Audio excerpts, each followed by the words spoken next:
हमारे सहयोगी मनीष भट्टाचार्य इस वक्त जुड़े हुए हैं।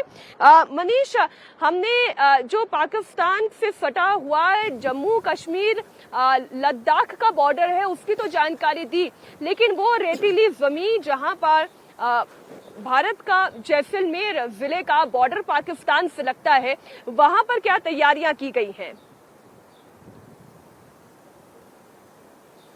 देखिए, राजस्थान की जो सीमा है भारत पाक वो भी बहुत बड़ी है। लगभग 1100 किलोमीटर की ये सीमा है जो कि श्री गंगानगर से शुरू होती है और ये बाड़मेर जैसलमेर तक आती है। और बड़ी बात ये है कि जो हमारे पास जानकारियां आई हैं उसके मुताबिक पहली चीज़ तो बीएसएफ ने पूरी तैनाती बॉर्डर पर करके रखी है और पाकिस्तान के डर का सबूत जो प्रमाण है वो बार बार सामने भी आ रहा है। वहाँ पर जो हमारी जानकारी है, रहमियार खान से लेके थार पाकर के इलाके में निर्देश दिया गया है कि पाक रेंजर्स जो हैं वो बंकरों में रहें, बंकरों से बाहर ना निकले। सर्वेलेंस एक्टिविटी उनकी तरफ से बहुत ज़्यादा बढ़ी है और वो कुछ ऐसी तस्वीरें भी आई जिसमें दिख रही है कि वो ये देखने की कोशिश कर रहे हैं कि भारत की सरहद पर किस तरीके की हलचल है, भारत का मूवमेंट देखने का वो बहुत ज़्यादा प्रयास कर रहे हैं। लेकिन बीएसएफ ने पूरी तैयारी कर रखी है, मोर्चे पर पूरी तरीके से तैनात है, बॉर्डर पर पेट्रोलिंग वगैरह सब कुछ हो रही है, सर्वेलेंस एक्टिविटी यहाँ भी बढ़ गई है। और ख़ासतौर पर कुछ ऐसे इलाके हैं जो कि जैसलमेर और बाड़मेर का ये जो पॉकेट है जो वेस्टर्न राजस्थान का है, यहाँ पर भी बहुत ज़बरदस्त तैनाती की है क्योंकि इसके पार जो पाकिस्तान की तरफ है वहाँ पर हलचल बहुत ज़्यादा देखी गई है। उसके बहुत सारे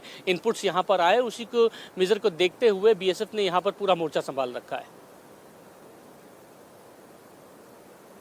जी, बहुत शुक्रिया मनीष आपका पूरी जानकारी के लिए। तो पहलगाम टेरर अटैक को लेकर इतना तो तय है कि पाकिस्तान से बदला तो लिया जाएगा और बराबर जवाब दिया जाएगा और इसके लिए जितनी भी फोर्सेस हैं वो अपनी अपनी रणनीति पर काम कर रही हैं और बस एक इशारे का इंतजार किया जा रहा है कि प्रधानमंत्री नरेंद्र मोदी की ओर से बस वो ग्रीन सिग्नल मिले और फिर पाकिस्तान के खिलाफ निर्णायक कार्रवाई की जाए। आपको बता दें, इस वक्त पाकिस्तान में हिंदुस्तान का जबरदस्त खौफ चल रहा है। पाकिस्तान से कुछ तस्वीरें आ रही हैं, अब मैं वो तस्वीरें आपके सामने रख रही हूँ। पाकिस्तान में एयरफोर्स को साउथ सेक्टर में भेजा जा रहा है। कराची पोर्ट पर हमले का डर उन्हें सता रहा है। आसिफ मुनीर की फौज भी बॉर्डर इलाके की तरफ मूवमेंट करती हुई देखी जा रही है। हालांकि आसिफ मुनीर खुद कहाँ हैं इस वक्त कोई अता पता नहीं। जब से उन्होंने वो बेजा बयान दिया है, जब से पहलगाम में आतंकी हमला हुआ है, तब से उनकी हवा टाइट है, वो गायब हो गए हैं, न जाने कहाँ छिपे बैठे हैं।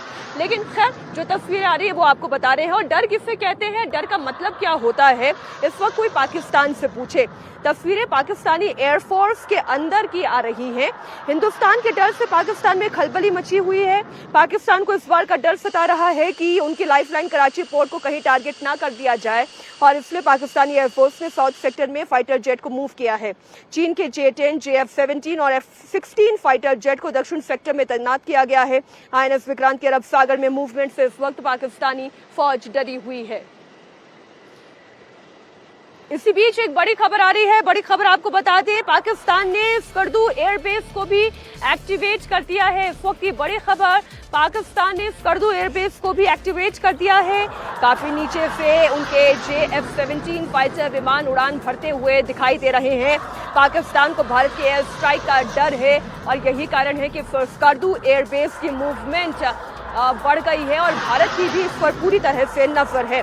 एक और बड़ी खबर आपको बता दें जो बॉर्डर एरिया से आ रही है, पाकिस्तान की फौज में भारत के एक्शन का ऐसा जबरदस्त डर है कि बॉर्डर एरिया की तरफ फौज के ट्रक बॉर्डर इलाकों में भेजे गए हैं और लगातार उनकी मूवमेंट दिखाई दे रही है। पाकिस्तान के सैनिक और हथियार बॉर्डर की तरफ रवाना कर दिए गए हैं। पाकिस्तानी फौज को भारतीय सेना की कार्रवाई का डर सता रहा है। एक और तस्वीर मैं अब आपके सामने रखने जा रही हूं। पाकिस्तान की एयरफोर्स और फौजी मूवमेंट करते हुए दिखाई दे रहे हैं। शहबाज शरीफ की टीम और उनके मिनिस्टर्स जितने हैं वो मुंह फायरिंग करने में लगे हुए हैं। वो जुबानी तीर चलाने का काम कर रहे हैं। गीदड़ भपकियां दी जा रही है। कोई खून की नदी बहाने की बात कर रहा है, कोई न्यूक्लियर बॉम्ब की धमकी दे रहा है, तो कोई ये कह रहा है कि हमारे असलहे केवल दिखावे के लिए नहीं रखे गए हैं। तमाम बयानात एक एक करके आपके सामने रखते हैं। पाकिस्तान में इतना ज्यादा पैनिक है कि उन्हें समझ में नहीं आ रहा है करे क्या, कहे क्या और भारत से लड़े कैसे। और इसलिए वो जो खुद आतंकवाद की फैक्ट्री बना हुआ है, पूरी दुनिया में जिसकी रेपुटेशन आतंक के पनाहगार के तौर पर स्टैब्लिश हो चुकी है, वो भारत पर आरोप लगा रहा है। आप सुनिए वहां के विदेश मंत्री ने क्या कहा।